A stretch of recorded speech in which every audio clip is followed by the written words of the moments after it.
Bismillahirrahmanirrahim. Assalamualaikum warahmatullahi wabarakatuh. Waalaikumsalam warahmatullahi wabarakatuh. Alhamdulillahirrahmanirrahim. Al-karimil mannan alladhi farada alaina as-siyama fi syahri Ramadan. Wa huwa alladhi anzala al-Qur'an hudan lin-nas wa bayyinatin minal huda wal furqan. وهو الذي خلق الإنسان ثم علمه البيان. أشهد أن لا إله إلا الله وحده لا شريك له وأشهد أن محمدا عبده ورسوله وبعد. Jemaah sekalian, bersyukur kepada Allah Subhanahu wa taala bahwa kita masih sehat. Amin. Rohani Amin. sehat, Sehat. jasmani Alhamdulillah sehat. alhamdulillah sehat. Yang penting itu. Ya. Baik, jemaah sekalian, saya sengaja mengambil tema tentang penyakit hati, ya. Karena selama ini kalau kita berbicara tentang kedokteran, kesehatan, ya, itu selalu kemudian ujung-ujungnya adalah bagaimana bisa mencari tahu penyebab penyakit jasmania, kemudian bagaimana mencari tahu obatnya, gitu. Ya. Jadi ada ad-dawa, ada wadawa. Jadi penyakit dan obat. Ya. Karena Allah Subhanahu wa taala tidak pernah menurunkan sebuah penyakit kecuali dibarengi juga dengan diberikan obatnya. Nah, jadi kalau kita ada yang sakit tuh jangan cepat hopeless, ya, jangan cepat apa istilahnya, cepat hopeless apa bahasa kitanya, bahasa kita? Gerutu kayak gitu. Iya, paling kecilnya gerutu dah. Keluh kesah, ya. Nah, tadinya mestinya dibacain ayat itu. Ya. Nah, itu penyakit sebelah tuh, ya, jasmaniah. Padahal manusia itu kalau jasmaniahnya saja yang ada, rohaniahnya nggak ada, namanya apa? Loh, ada yang beri jawab. Jasmaninya ada, tapi ruhnya nggak ada. Ya, tahu. Sekarang kalau dibalik, ruhnya ada, jasadnya nggak ada. Setan. Nah, jadi kalau mau disebut manusia, ya dua-duanya itu harus jalan bersama dan bersama-sama jalan. Gak bisa separuh-separuh. Oleh karenanya kemudian ketika kita berusaha menjaga kesehatan jasmani kita, maka kewajiban kita juga untuk menjaga kesehatan rohani kita. Ya. Nah, menjaga dari hal-hal apa? Hal-hal yang kemudian bisa merusak rohaniah itu sendiri, ya, atau sakit rohaninya. Dalam surat Al-Baqarah misalnya, ya, di awal-awal, ya, tentang orang-orang yang munafik. Ini nanti salah satunya, ya. Nah, A'udzubillahi as-sami'il 'alim minasyaitonir rajim. Fi qulubihim maradun fazadahumullahu maradan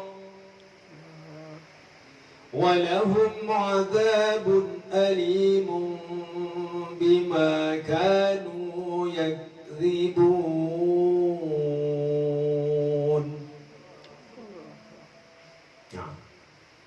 Nah, sebelum ayat ini, ya, sebelum ayat tentang orang-orang munafik, itu ada ayat tentang orang-orang kafir. Ya. Nah, mulai dari ayat 6 tuh dicoba lihat. 5 per 6. Karena hitungan itu ada yang bilang 5, ada yang bilang 6. Ya. Nah, penyakit jiwa yang pertama Ya, penyakit jiwa yang pertama yang paling berat dan itu memang tidak diampuni oleh Allah Subhanahu wa taala, yaitu namanya asyirku billah. Ini penyakit jiwa sebenarnya. Ya. Penyakit jiwa manusia. Asyirku billah. Syirik kepada Allah Subhanahu wa taala. Coba sekarang kita perenungkan diri kita nih, diri kita. Ketika kemarin bergejolak harga beras, ya, kira-kira yang pertama kali disebut apa? Mahal. Iya, mahalnya kenapa? Harga naik. Lah semestinya sebagai seorang muslim, yang pertama itu lepaskan dulu, sandarkan dulu semuanya kepada Allah Subhanahu wa taala. Tapi tiap hari baca Allahus Samad. Allah lah tempat bergantungnya segala sesuatu. Tapi kita masih aja sangat-sangat bergantung kepada pemerintah. Serahkan dulu kepada Allah, biar Allah kemudian menggetok hati pada pemerintah kita. Jangan langsung gitu maksudnya. Bukan gak boleh nyalain, bukan. Ya. Nah, karena orang beriman itu mau di mana saja, mau kapan saja, ya, nggak pantas menyatakan dirinya beriman sebelum mereka mendapat fitnah. Ya. Dalam surat apa tuh? Surat Munafikun. Hah? Surat Al-Munafikun kejauhan. Ya. Ayyaqulu amanna wa hum la yuftanun. Ya. Nah, nanti baca tuh awal ayatnya, ahasiban nasu an yutraku an yaqulu amanna wa hum la yuftanun. Apakah manusia itu mengira bahwa mereka itu akan dibiarkan mengatakan kami beriman, padahal mereka belum pernah dikasih fitnah, belum pernah dikasih cobaan. Ini baru dicoba dengan harga beras naik, bukan beras nggak ada. Harga itu apa? Nilai. Nah, kemarin saya bilang tuh, jadi uang sekarang sama uang besok itu belum tentu uang besok itu kemudian lebih tinggi harganya daripada uang yang sekarang. Atau sebaliknya, belum tentu juga uang yang sekarang kemudian lebih besar daya belinya daripada uang yang besok, karena kita belum pernah, nggak bisa prediksi. Kenapa? Itu yang namanya fluktuasi. Nah itu ilmunya Adinda tuh. Kalau abang nggak pernah belajar yang begitu-gitu, ya. Tetapi semestinya secara teori ekonomi nih, ya. Nah kalau kemudian stok itu banyak, permintaan kemudian lebih sedikit, ya, sudah pasti kan anjlok tuh harga. Anjlok. Yang minta segitu-segitu juga, tapi stok barang kemudian numpuk. Udah pasti itu. Iya. Banting harga, semuanya tuh pedagang banting harga daripada nggak kejual. Iya. Itu dari ekonomi. Tetapi kemudian kalau stoknya barangnya tetap, permintaannya bertambah, ya harga itu udah pasti naik. Itu udah umum-umum, nggak usah dibingungin. Dibingungin. Kalau bingung ada jalan keluarnya nggak apa-apa, bingung nggak ada jalan keluarnya. Makanya berserah dirilah kepada Allah Subhanahu wa taala. Allahus Samad, serahkan kepada Allah Subhanahu wa taala. Jangan sampai kemudian kita ngomongnya beriman, tetapi sama rezeki kita takut tuh. Coba, banyak nggak itu yang takut sama rezeki? Padahal tiap hari itu ya Rozak, ya Rozak, ya Rozak, ya Rozak, gitu. Ya, cuma nggak pakai ayah ojak doang. Dia di satu sisi dia yakin bahwa Allah itu maha pemberi rezeki, tapi di sisi lain dia selalu khawatir dan degduk kalau nggak bisa makan, kalau kemudian kurang. Lah ini udah pol belum imannya itu? Ya. Makanya kalau Rasul Shallallahu Alaihi Wasallam menyatakan jadidu imanakum bi la ilaha illallah, senantiasa update iman kalian tuh, Amin insyaallah. ya, dengan banyak mengucapkan kalimat tauhid. Karena dengan banyak mengucapkan nanti banyak dengar, dengan banyak dengar banyak mikir, dengan banyak mikir nanti itulah yang kemudian teraktualisasikan di dalam sikap, Berlaku. ya, dan tabiat kita. Nah ini kita mau mengucap aja susah. Ya, saya sering ditanya itu, Ustaz itu yang zikir jamaah itu gimana? Katanya biarin aja, selama mereka paham biarin aja. Yang penting mereka tahu ilmunya, jangan tanpa ilmu. Tapi kan nggak ada yang ngajarin, ya. Saya bilang, ditanya dia dapat ilmu dari mana? Ya. Oke ya. Nah ini penyakit yang pertama nih. Jiwa itu yang paling pertama itu adalah asyirku billah. Yang kemudian, yang seringkali kemudian kita bilang kafir. Ya. Nah, setelah Al-Muflihun ada ayat tuh. Innal ladzina kafaru sawa'un 'alaihim a'anzartahum am lam tunzirhum la yu'minun. Nah kalau orang-orang kafir itu mau dikasih tahu nggak dikasih tahu, ya sama baik. Itu orang Kafir. kita Muslim. enggak, kita sama baik apa enggak sama? Beda. Ini banyak para pendai yang kemudian Ustaz capek anak kasih tahu katanya. Nah, iya begitu juga orang tua capek Ustaz anak bilang itu anak katanya. Anak bilang kalau merasa capek berhenti jadi Ustaz. Kalau merasa capek berhenti jadi orang tua. Sederhana aja. Iya, iya, iya. Nah karena orang kafir itu yang kemudian dikasih tahu, nggak dikasih tahu sama saja, sama nyampe, ya nggak bakal beriman. Namanya juga kafir. Apa arti kafir? Nih, coba ambil itu apa yang paling bagus, yang bagus kecil-kecil. Ambil. Nah, apa aja sih itu, yang paling bagus jadi contoh doang. Ah, itu ambil. Nah itu boleh. Ambil. Ambil aja. Eh. Iya, kecil-kecil yang bisa masuk kantong lah. Nah, ya itu nggak apa-apa. Iya, itu sini. No, yang kecilan tadi, yang tadi. Nah, iya, yang kecilan, yang tadi yang biru. Ya udah nggak apa-apa. Nah, ya sini. Oke, syukur. Nih, namanya kafir tuh begini. Ini misalnya kita sudah periksa itu dari sekian macam yang kita punya. Ini yang terbaik. Ya, pahami dulu nih. Ini yang terbaik. Nah, karena kita tahu ini yang terbaik, maka kemudian kita sembunyiin rapi-rapi. Nah, sembunyi rapi-rapi. Kenapa sembunyi rapi-rapi? Jangan sampai ada orang lain yang tak tahu. Ini namanya kafir. Menyembunyikan. Jadi pada hakikatnya orang kafir itu bukan nggak percaya, dia percaya, tetapi dia sembunyiin karena dia tahu itu terbagus, itu yang terbaik. Makanya nggak mau ngedalin karena orang Betawi nggak mau ngungkapin, kenapa? Disembunyiin aja.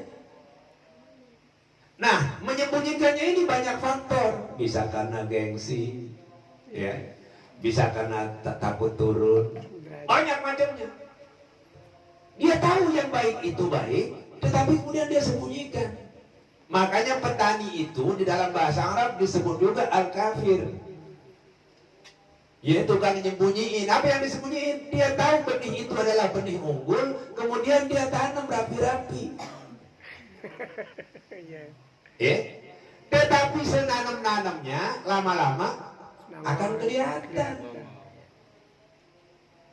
Makanya kekafiran itu nggak bisa disembunyiin total, pasti akan kelihatan.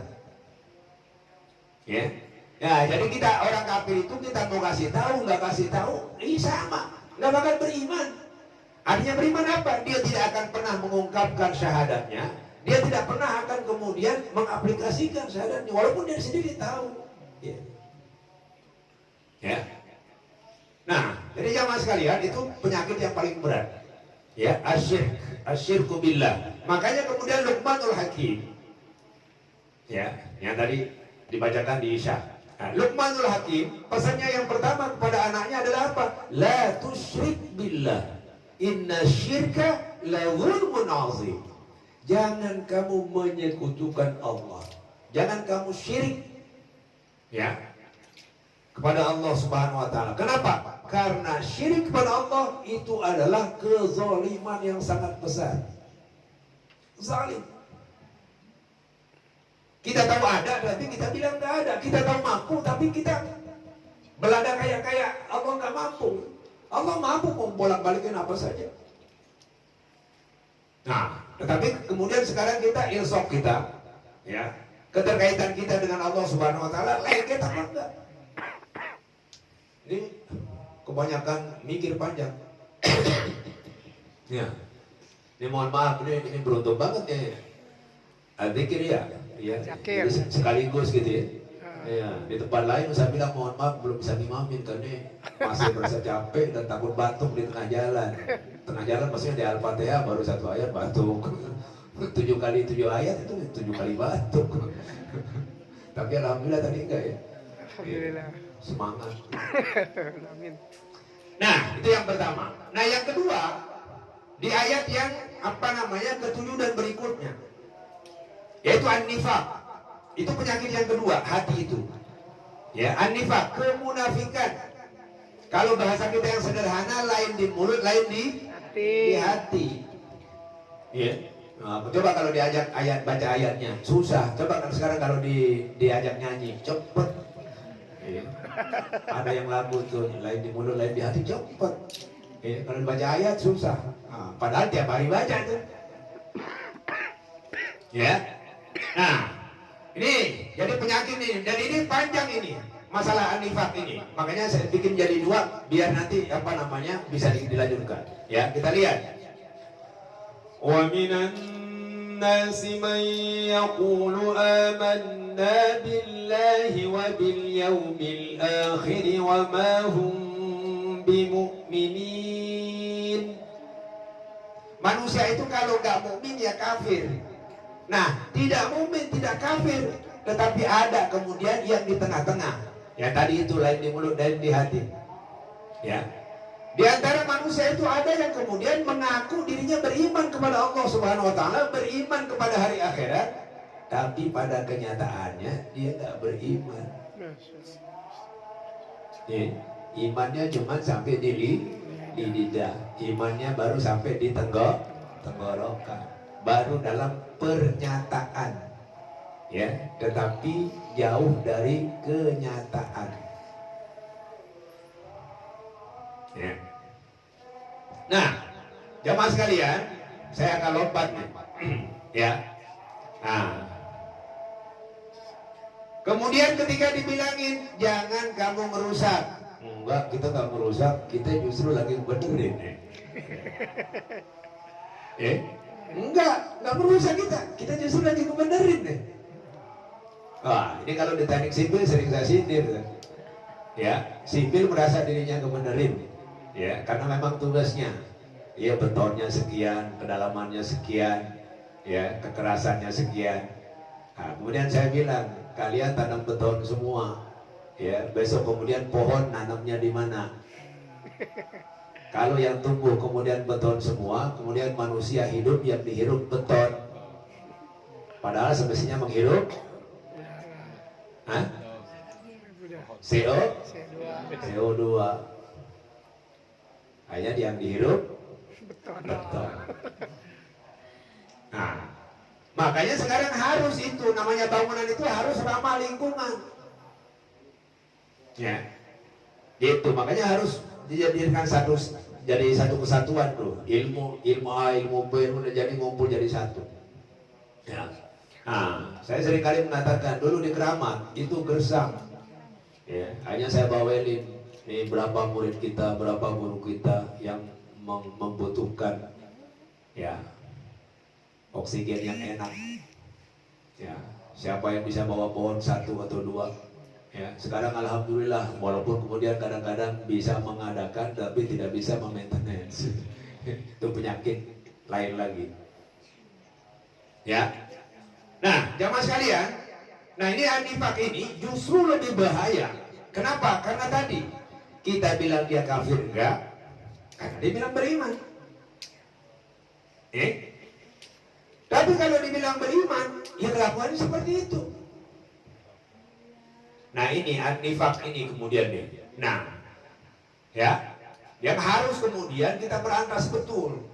Nah kita itu seringkali itu, ya, apa yang kita omongin itu nggak sama seperti apa yang kita ada di dalam hati kita. Ya, yang kita bilang sering dikatakan tuh lip sync. Ya, hanya nyanyian di bibir. Nah, baik. Kemudian yang ketiga, yang nggak kalah kemudian, namanya sering disebut dengan asyirkul asghar, yaitu ar-riya. Nah, riya ini juga menjadi penyakit, ya, karena orang demen show, demen nyari panggung, ya, bersedekah kepengennya dipublish, ceramah kepengennya dipublish, nulis kepengennya dipublish, gambar kepengennya dipublish, apalagi nyanyi. Saya seringkali bilang begini, baca Al-Quran itu mau jadi imam, mau jadi makmum, mau baca di dalam sholat, mau baca di luar sholat, sama saja. Tapi kenapa ketika jadi imam tartil, ketika baca biasa nggak bisa tartil? Lama Ustaz, gitu ya. Saya bilang emang disuruhnya begitu, mau lama mau nggak ada urusan. Ya, karena membaca Al-Quran itu ada kaidah-kaidahnya. Yang pertama, warattilil Qur'ana tartila. Baca Al-Quran itu dengan tartil. Tartil itu bertajwid. Bertajwid itu adalah memberikan hak dan mustahak huruf dari alif atau dari hamzah sampai iya. Ya, kemudian ada yang diidghamkan, ada yang diizharkan, ada yang diikhfakan. Nah, kemudian kita harus belajar bagaimana waqaf, bagaimana ibtida, ya, bagaimana konsep istiqomah dalam mad yang 2 harokat. Nah, itu harus dipelajari sedikit demi sedikit. Ya, ini sudah masuk TV salah, bacaannya masih salah, malu. Ya. Udah masuk TV tuh, udah tiap hari ini setel. Astagfirullahaladzim. Ya, tadi akhirnya saya bilang tuh di keramat, ya, besok siapin tuh, mumpung Ustaz besok ngajarnya dikit, ya, disiapkan. Maksud kita belajar, gak usah banyak-banyak, 1 ayat, tapi kita bisa betul baca dengan baik dan benar. Ya. Nah, jadi an-nifaq yang sering kita sebut dengan al-munafik. Kalau tanda orang munafik udah hafal dari dulu kan? Ya. Jadi ayatul munafik salah. Yang pertama, idza haddatsa kadzaba. Ya. Kalau dia ngomong suka bohong. Ya. Lagi di mana Kanda? OTW. Itu bahasa sekarang tuh, hati-hati tuh. OTW. Padahal di rumah. Padahal Tidur. nah, udah pokoknya jawab sendiri tuh. Paling gampang sekarang orang bohong itu.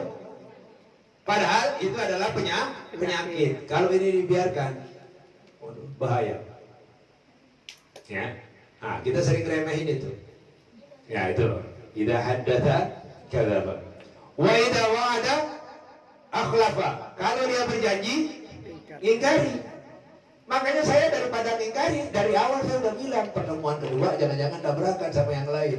Jangan sampai saya bilang iya tetapi nggak bisa datang. Ini alhamdulillah usahanya udah keliling nih, dari Jogja, Cirebon, Bandung, kemudian Gunung Sindur, balik lagi ke Jakarta. Ya.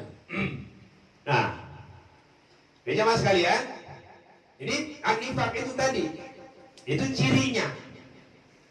Nah, kemudian yang ketiga apa?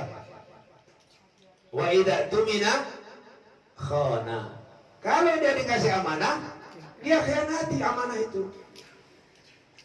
Nah, padahal amanat itu berat, tetapi kemarin kita lihat Ya. Kemarin kita lihat banyak orang yang minta dikasih amanat, dikasih suara. Emang apa anda? Minta, ya. Dikasih suara tuh minta, padahal itu berat. Itu dari atas sampai ke bawah, sampai ke tingkat RT. Jangan lupa ya, ntar pilihannya ya. Dan itu terjangkit tuh sampai di organisasi kita. Besok pilihannya ya. Ya, nah, besok musya pilihannya ya. Musya besok pilihan. Berat padahal itu. Dikasihnya berat. Nah jamaah sekalian, ini yang paling ya. 3 aja tuh ingetin dulu tuh. Ada yang namanya asyirik, ya, atau al-kufur, 2 tuh. Nah, kemudian ada yang namanya an-nifaq. Ya, kemudian yang terakhir nanti ar-riya. Riya tuh. Ya, riya tadi. Ya, dalam surat Al-Maun itu sudah jelas. Ya. Jadi riya. Nah, padahal kita kepengennya beribadah itu dengan ikhlas hanya karena Allah. Mudah-mudahan dengan ikhlas karena Allah, maka 3 penyakit sekaligus itu lewat. Ya, kekafirannya insya Allah dengan ikhlas bisa terkikis. Dengan ikhlas insya Allah yang namanya syirik itu berarti tidak ada, karena hanya ikhlas kepada Allah. Kemudian riya itu kemudian akan terkikis. Jadi itu 3 penyakit obatnya ikhlas gitu.